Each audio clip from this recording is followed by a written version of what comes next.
먼저 말씀 고린도전서 12장 14절에서 27절. 프린트문을 못 받으신 분들은 손을 드시면 아마 뒤에서 전달할 것이니까. 고린도전서 12장 14절에서 27절. 제가 보니까 성경책을 찾고 있는 건지 키가 작으니까 손도 작게 올리고 있어요. 왜 손을 올리다 맙니까? 손도 짧습니까? 자, 14절에서 27절 말씀 찾으셨으면 아멘. 자, 우리 본문의 말씀을 한 절씩 한 절씩 교독하겠습니다. 제가 읽고 다음 절은 여러분이 큰 소리 읽어주시면 감사하겠습니다. 몸은 한 지체뿐만 아니요 여럿이니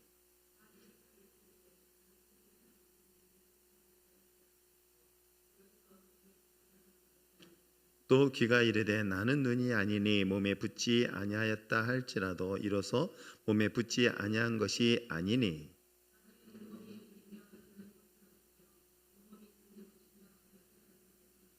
그러나 이제 하나님이 그 원하시는 대로 지체를 각각 몸에 두셨으니 이제 지체는 많으나 몸은 하나라.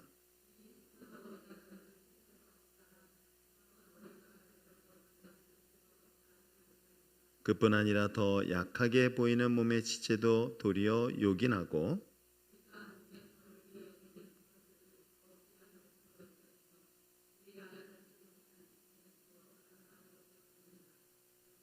우리의 아름다운 지체는 그럴 필요가 없느니라. 오직 하나님이 몸을 고르게 하여 부족한 지체에게 귀중함을 더하사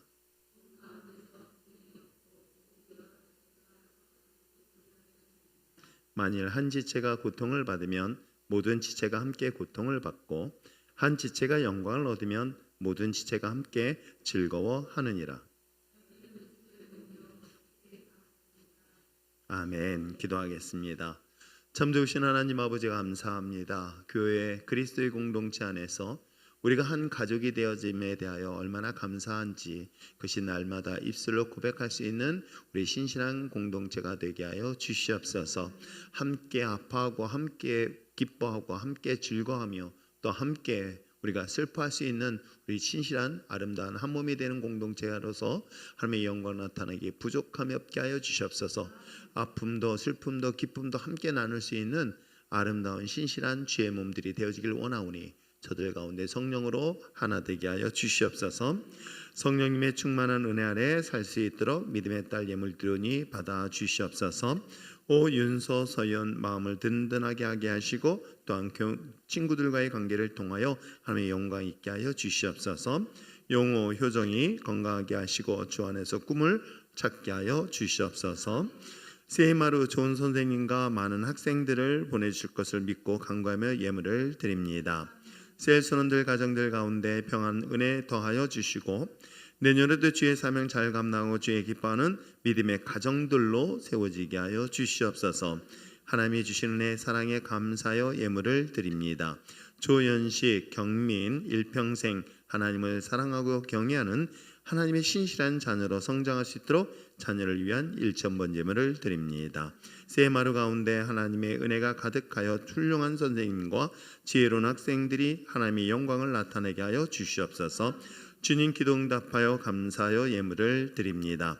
하나님의 뜻을 분별하고 뜻에 따라 살도록 더 많은 지혜 능력을 덧입혀 주시고 김지훈 김세와 김준원 하나님의 영혼 구원하여 주시옵소서.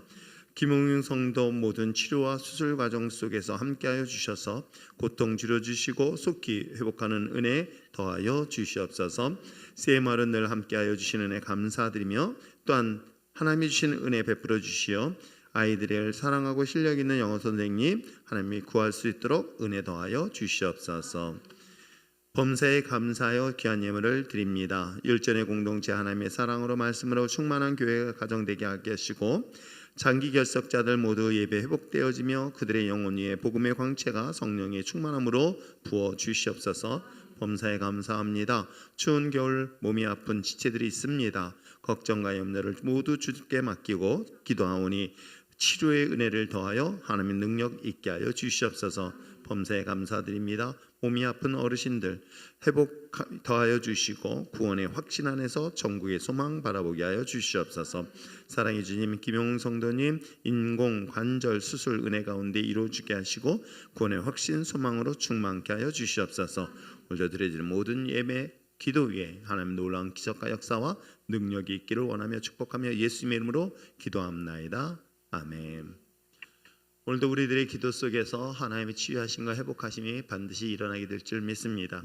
특별히 김용훈 성도 같은 경우는 좀 전에 제가 신방을 갔다 왔는데 이게 고관절 이분이 2번이나 이게 다치시는 바람에 인공관절 그걸 수술을 해야 되는데 그보다 더 심각한 거는 또 관상동맥에 또 한쪽이 막혀 있어서 이걸 동시에 해야 될지 이걸 감당할 수 있을지 하면서 많이 기도가 필요하다고 급하게 연락이 와서 예배 전에 제가 쫓아오면 시간이 2시, 6시부터 7, 8시까지 딱 그 시간이 제한돼 있다 보니까 가서 기도해드리고 그런 기도의 제목들을 받아왔으니 여러분들이 김용 성도를 위해서, 김용 형제를 위해서 기도해 주셨으면 참 좋겠어요.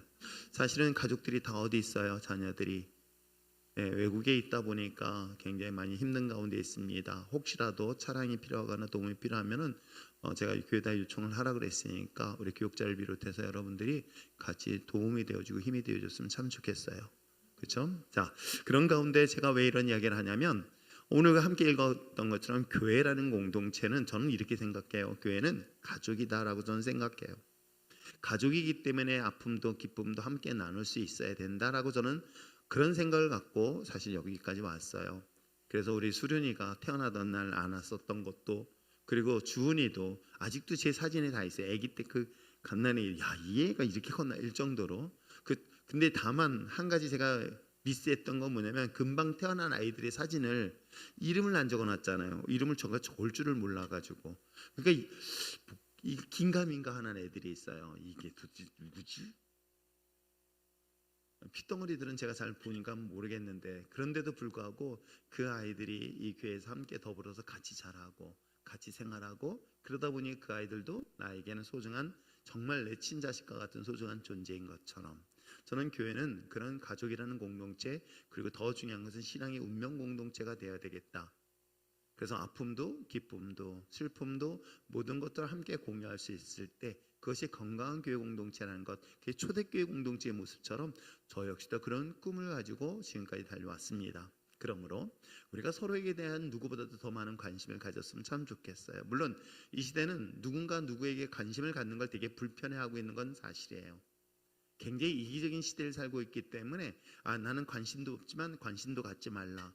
그런데 여러분 정말 큰 위기를 만나고 어려움을 만날 때는요, 여러분 어떻습니까? 가장 가깝게 우리가 함께 나눌 수 있는 사람들이 있다는 거, 이게 얼마나 중요한 것인지 아십니까?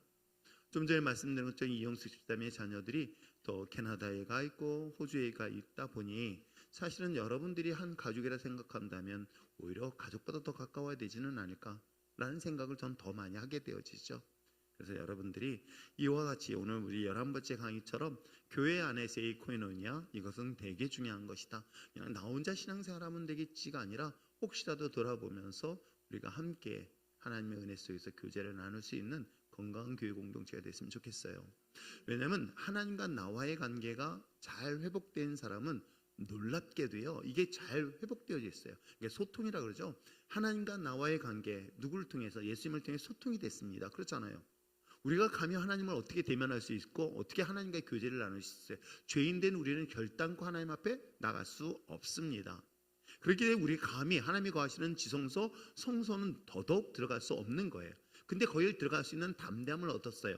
자격을 받았다는 거예요. 누구를 통해서?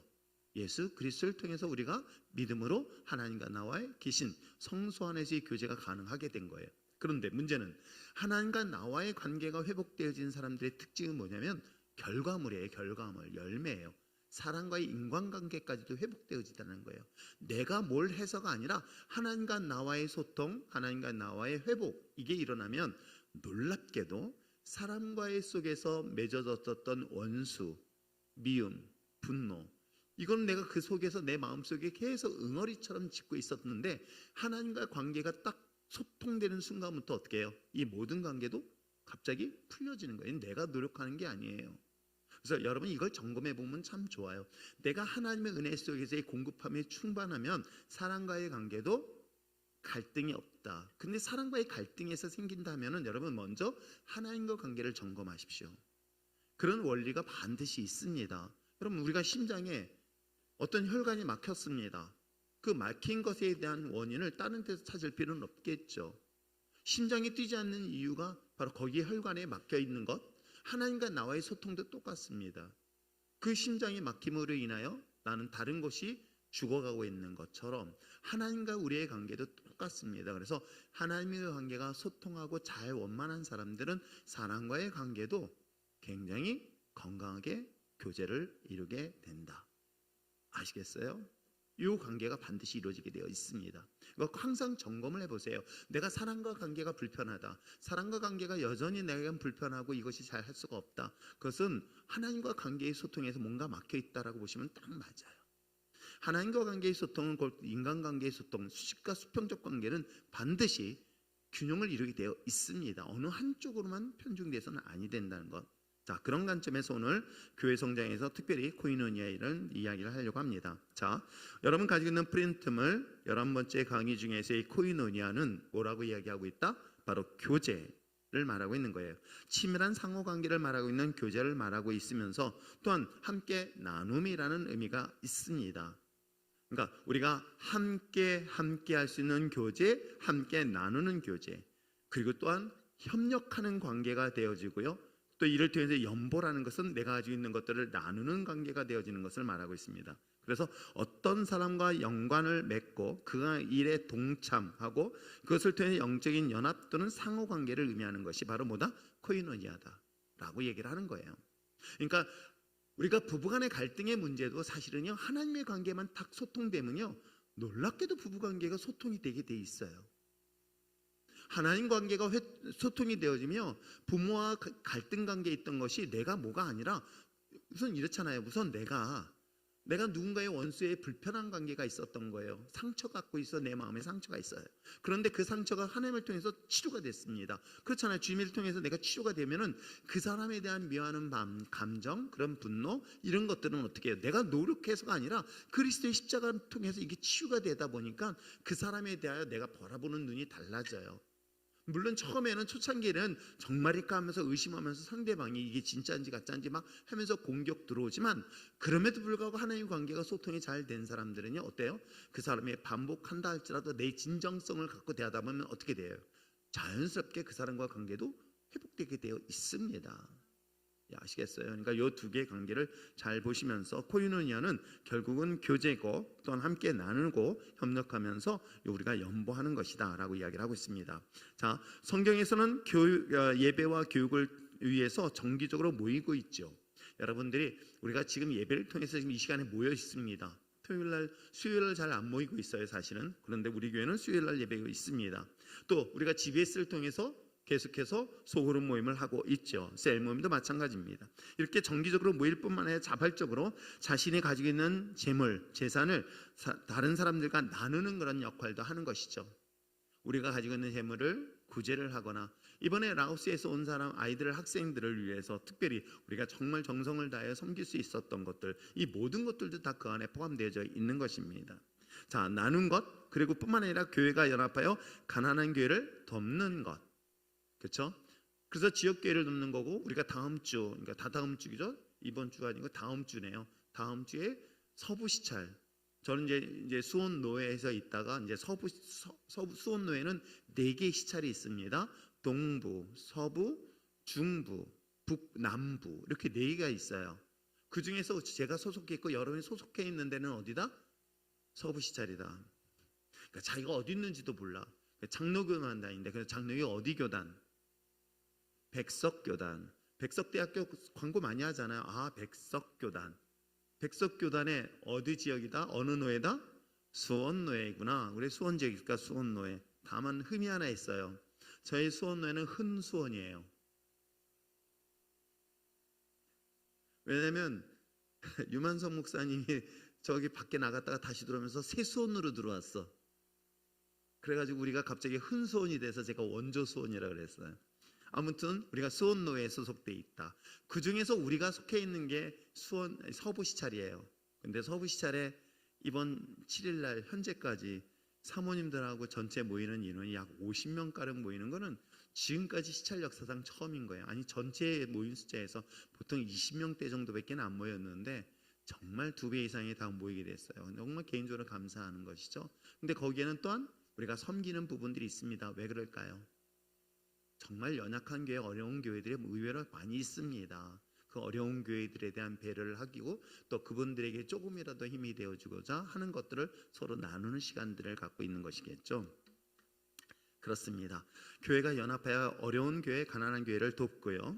교회가 교육자들을 재정적으로 지원하는 것 또한 이 단어에 포함되는 거예요. 그러니까 교육자들에 대한 재정적 지원도 마찬가지 이 안에 포함되는 거예요. 뭐에? 코이노니아에 포함되어지고 있다라고 보는 거예요. 이게 굉장히 넓은 영역이겠죠. 그래서 이 부분은 어떻습니까? 지금 쭉 얘기한 것은 하나님과 나와만 좋다? 아니에요. 하나님과의 관계의 소통함은 사람과의 관계의 이 수평적 관계에 대한 상황들을 지금 설명하고 있는 거예요. 우리가 하나님 관계가 소통이 잘 된 사람들은 수평적 관계까지도 원래는 원활하게 되어 있고요. 또 그런 사람들의 경우는 특징들이 뭐예요? 그러니까 오지랖을 떤다고 얘기를 하잖아요. 그 사람들의 어려움들을 돕게 되는 거예요. 하나님과의 관계가 소통이 잘 된 사람들은요, 다른 사람들의 어려움이 보이고요, 그 사람들을 위해서 기도하게 되어지고요, 그 사람들의 아픔을 대신 짊어지는 것, 그게 우리의 십자가 길 아닌가요? 바로 그것을 이야기하고 있는 것입니다. 자, 그렇다면 코이노니아에 대한 중요성, 이 교제에 대한 중요성에 대하여 먼저 우리가 한 3가지 관점에서 살펴보려고 합니다. 첫째는 누구의 뜻이다?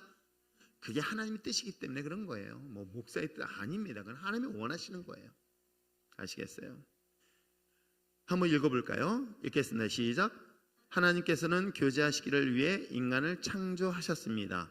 독생자 예수님을 이 땅에 보내신 것도 죄로 인해 불가능해진 인간과의 교제를 회복하기 위해 화목제로 삼으시기 위함이었습니다.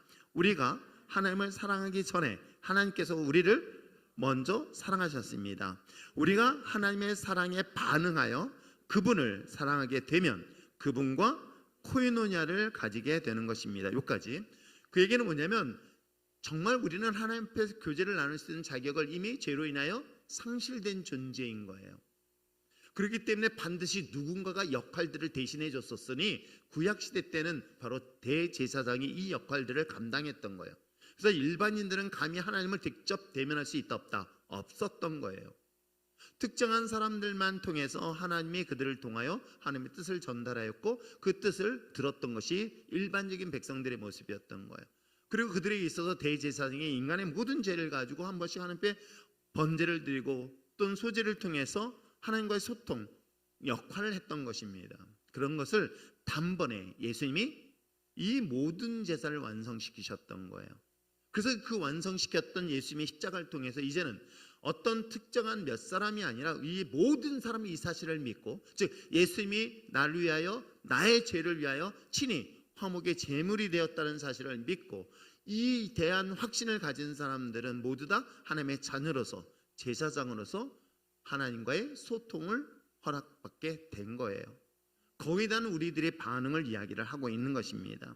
우리가 하나님의 사랑에 반응하여 그분을 사랑하게 되면 그분과 무엇을 한다? 교제를 하게 되는 것입니다. 자, 계속 읽어보겠습니다. 시작. 그리고 우리 속에 계시는 성령께서 다른 사람들에게 하나님의 사랑을 베풀도록 해주십니다.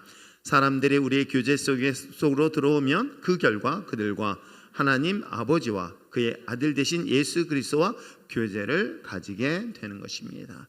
이런 원리를 가지고 이야기하는 거예요. 그래서 결국은 이 코이노니아 교제는 하나님의 뜻인 거예요. 그건 철저하게 하나님의 뜻인 거예요. 근데 저도 그래서 제가 얘기했잖아요. 저도 성격으로 본다면 하는데, 그렇죠? 그 기질은 잘 안 변하는 것 같은 건 맞아요. 왜냐하면 제가 지금까지 쭉 학교 생활을 해도 학교 생활을 하잖아요. 근데 학교 생활하는 사람들이 대부분이 어떤 사람들일까요? 제가 신학하고 목회자가 됐어요. 그리고 내가 학교를 다녔잖아요. 뭐 학교를 다니면 대부분 사람들이 누구예요? 목회자들이에요. 목회자들 아닌가요? 다 목회자들이에요. 다 목사들이에요. 그런데 놀랍게도 단 한 번도 말 안 해요. 어떤 때는 한 학기를 끝내고 1년을 끝내도 뭐 그분들은 저는 알지 모르겠지만 전 관심이 없어요. 왜냐면 저는 가서 뭐 하러 간 거야? 난 공부하러 간 거예요. 합신에서도 공부할 때는 합신은 제일 좋았던 건 도서관에 올라가 있을 때가 너무 좋았어요. 도서관 분위기가 되게 좋거든요. 또 외신에서 공부할 때도 그러니까 하여튼 공부할 땐 분명히 학교는 다녔는데 누가 다녔는지는 전 기억이 하나도 없어요. 그 정도로 성격이 그래요 사실은. 근데 내가 목사님들하고 교제 나누면 저는 성도들하고 교제 나눠도 충분한데 이것도 힘든데 이것도 힘들어요 사실은. 이것도 내가 버거운데 하나님께서 제게 은혜를 주셔서 여러분들과 교제를 나눌 수 있는 거죠. 그런데 이것이 내가 만약에 전도의 대상이거나 내가 영혼을 품어야 돼, 그건 완전히 달라져요. 참 신기해요. 제가 이런 기질을 갖고 있는데도 불구하고 제가 있잖아요. 낯가림이 있다 없다. 인정해 주세요. 저 낯가림 심한 사람이에요. 제가 소심하다.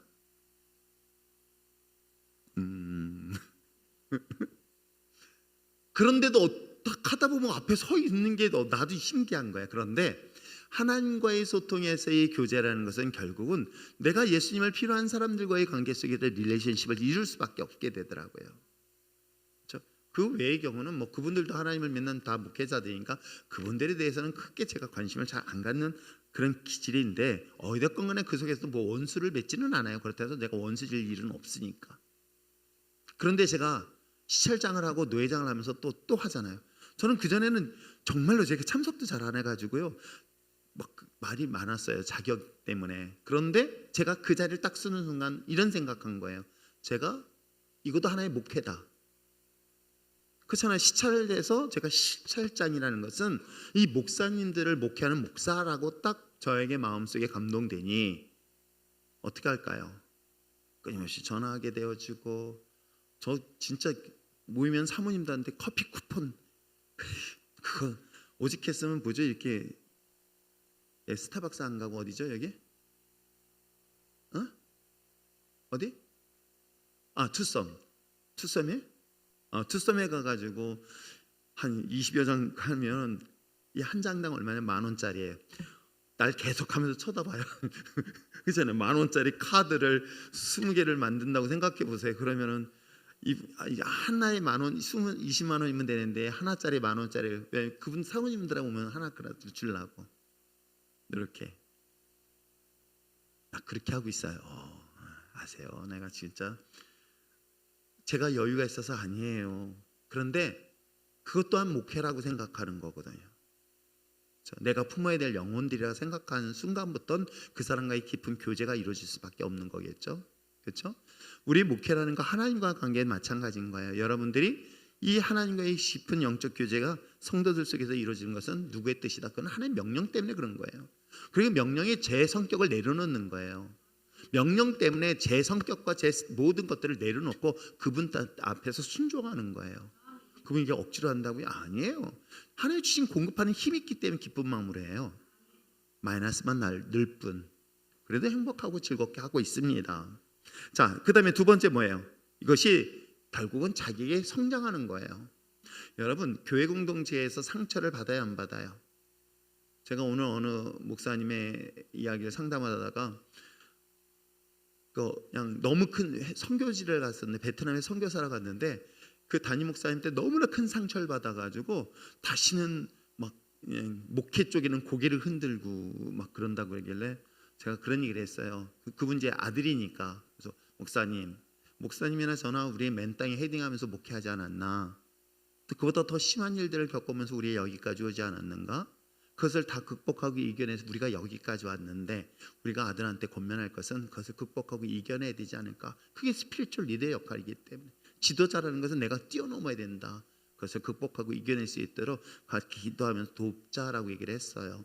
제가 그런 얘기를 하냐면 결국은 우리가 하나님과의 관계만큼 사람과의 관계 속에서 충돌이 반드시 일어나게 되어 있어요. 근데 그것을 어떻게 해요? 뛰어넘고 극복하는 것만큼 내 영적인 성장은 크게 되어 있어요. 반드시 성장하게 되어 있어요. 그 내용을 이야기하고 있습니다. 읽겠습니다. 시작.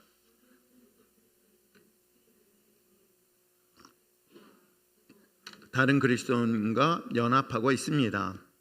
우리는 서로의 지체가 되기 때문에 서로 의지하는 관계로 연결되어 있습니다. 따라서 영적 성장은 코이노니아 속에서 성장할 때 가능하게 되어지는 것입니다. 그렇습니다. 우리가 영적 성장은 우리 그렇잖아요. 아기들 클 때요.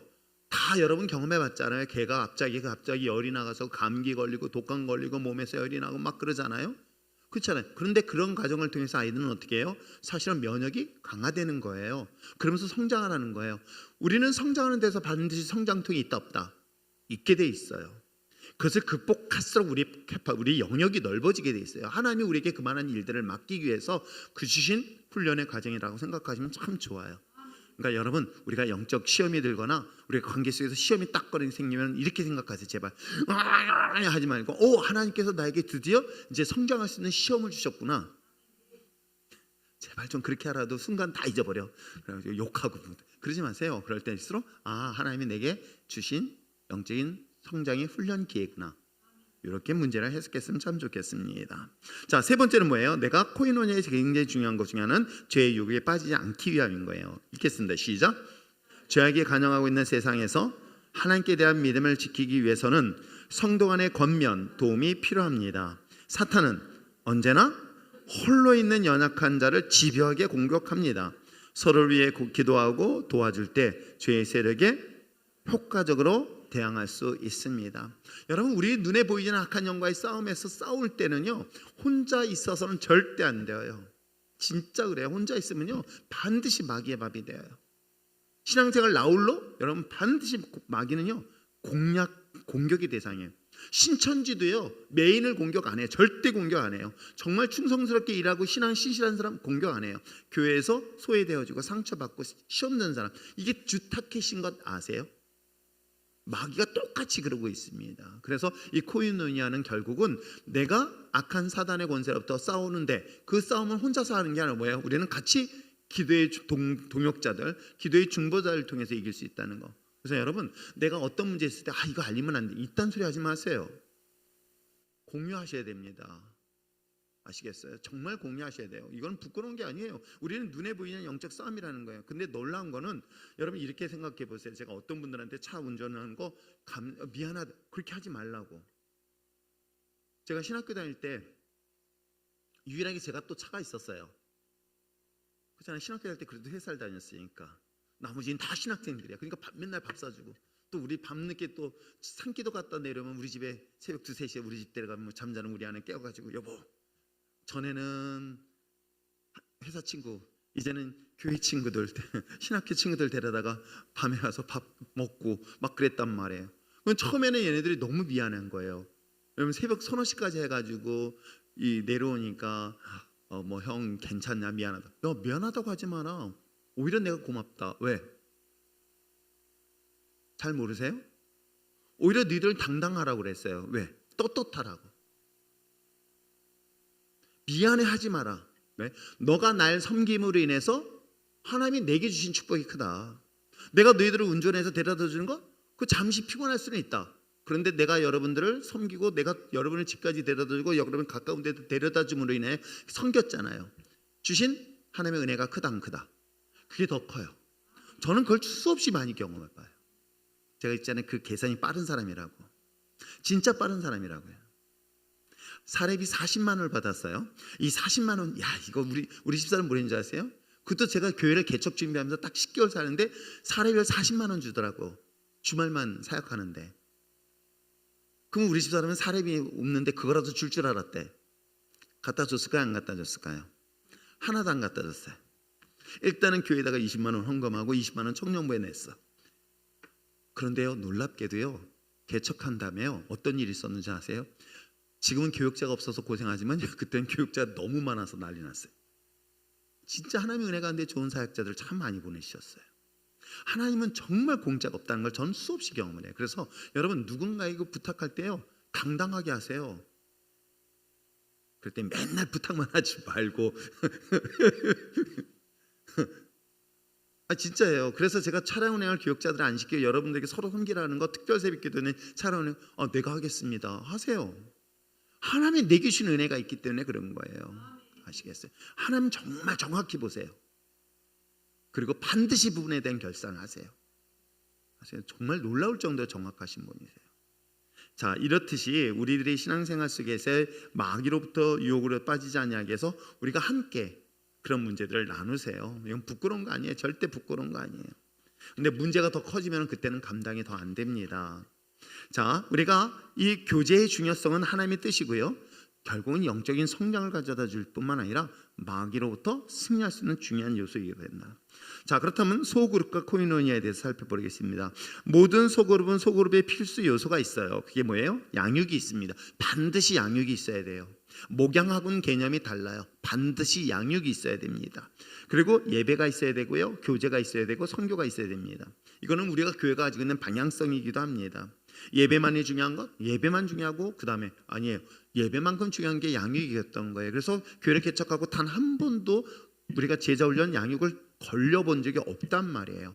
그만큼 양육이라는 것은 중요해요. 그리고 모든 순간들이 훈련받고 있다고 생각하시면 돼요. 그리고 뿐만 아니라 뭐예요? 교제만큼 또 중요한 건 없어요. 그죠? 참고로 최경숙 자매님, 이제 우리 교회 아버지 때문에 우리 교회에 왔잖아요. 아버님이 임종을 앞두고. 그게 몇 년 됐죠? 처음에 온 지가? 최경숙 자매가? 한 2년 됐나요? 3년 됐나요? 그래가지고 급하게 연락이 온 거예요. 교회 온 지 얼마 안 됐는데 아버님이 임종을 앞두고 있다. 그래서 꼭 임종 예배를 드려달라. 왜냐면 그 동생이 아주 신실한 권사님이세요. 그래서 그 권사님이 그 형제들을 놓고 그렇게 기도하고 있었던 거예요. 아무도 안 믿으니까. 그래가지고 그러다가 이제 경숙 자매가 처음으로 우리 교회랑 연결돼서 이제 우리 예수를 믿고 이제 교회를 나누기 시작했죠.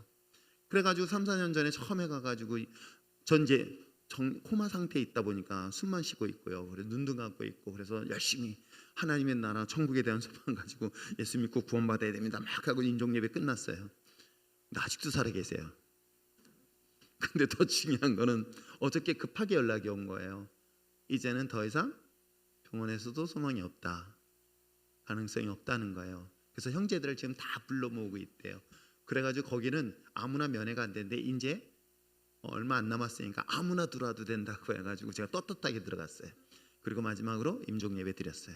근데 아까 전화 왔는데 아직도 상상하시대. 큰일 났어. 그래서 이거 어떻게 해야 되나 걱정이 돼요. 아이고 참. 그런데 여러분이 그렇게 양육되어지는 것들을 보면서 사실 좀 보람을 참 많이 느껴요. 그리고 그만큼 뭐가 필요해요? 아까 말씀드린 것처럼 교제. 우리는 나누는 거예요. 우리는 가족일 뿐이에요. 가족. 아시겠죠? 그리고 또한 선교 또한 그 역할들을 감당하는 것입니다. 이게 균형을 이룰 때 진정한 코이노니아가 그룹이 될 수 있고요. 이 모습은 초대교회에서 볼 수 있는데 우리 네 가지 관점에서 보겠습니다. 양육. 초대교회 교인들이 있어서 사도의 가르침을 받는 데 힘썼던 것 분명히 보여줍니다. 읽겠습니다. 시작.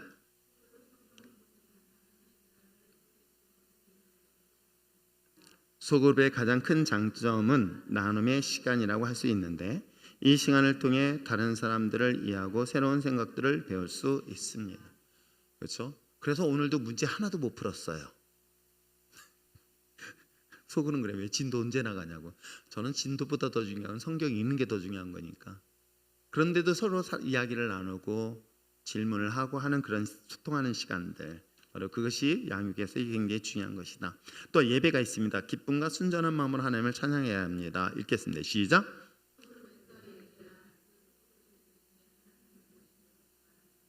소그룹에서는 다양하고 창의적인 예배를 드릴 수 있습니다. 찬송가를 부르고 기도하는 형식으로 예배를 드릴 수도 있습니다.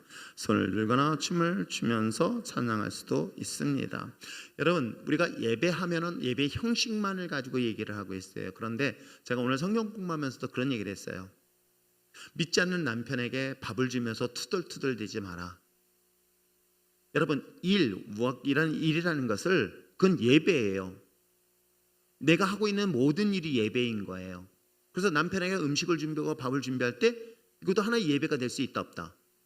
있다는 거예요. 왜? 믿음으로 드리는 거예요. 믿음으로. 내가 음식을 준비하던 공부를 하던 일을 하던 이 모든 것들이 하나님 앞에 드려지는 거룩한 예배예요. 하나님의 창조 사역 속에 사용되는 거예요. 그리고 그거에 대한 결실과 열매를 가지고 이 공동체 예배 속에서 하나님 앞에 드리는 시간인 거예요.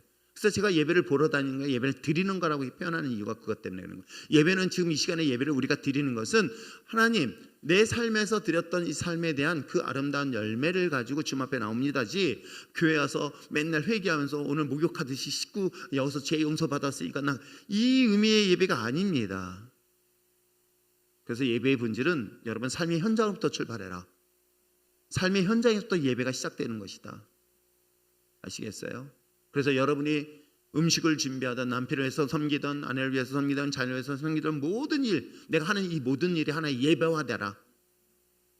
아시겠어요?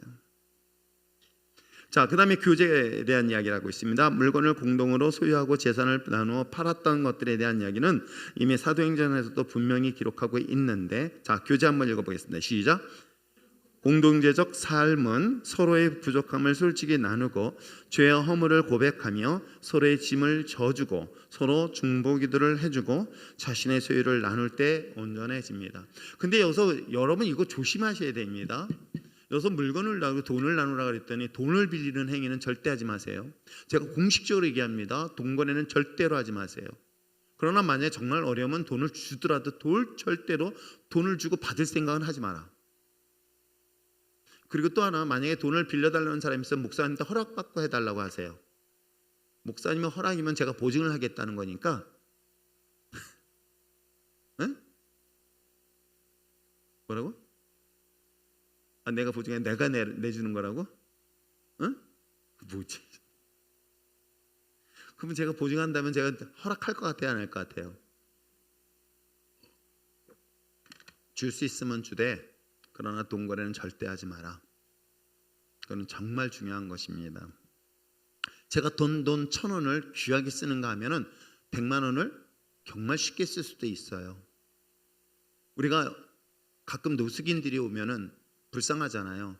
그리고 그분들이 얼마를 달라는 줄 아세요? 꼭 10,000원 안 달래요. 내가 지금까지 노숙인들이 교회 찾아와가지고 10,000원 달라는 사람 한 번도 못 봤어. 얼마 달라고 그래요? 1,000원만 달래요. 주기 쉽잖아요. 절대 못 주게 해요. 그럼 뭐 하냐고요? 뭐 때문에 그러냐면 배고프대요.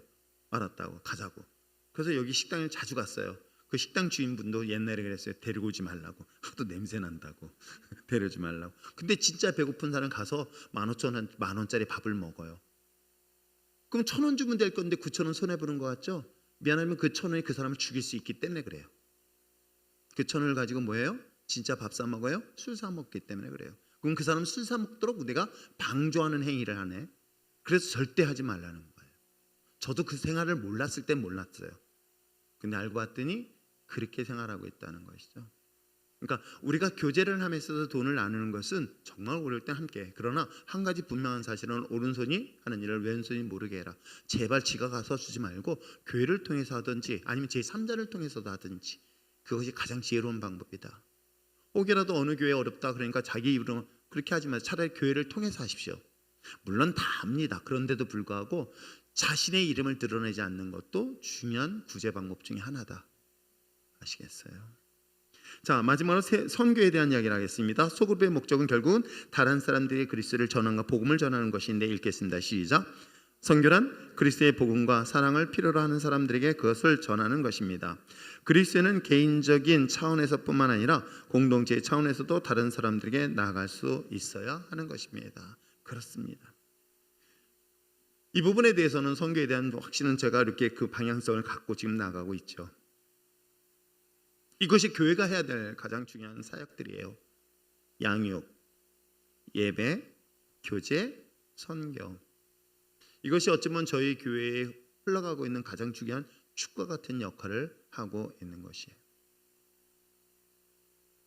자, 소그룹의 진정한 공동체를 세우는 방법에 대해서 한번 볼까요? 첫 번째,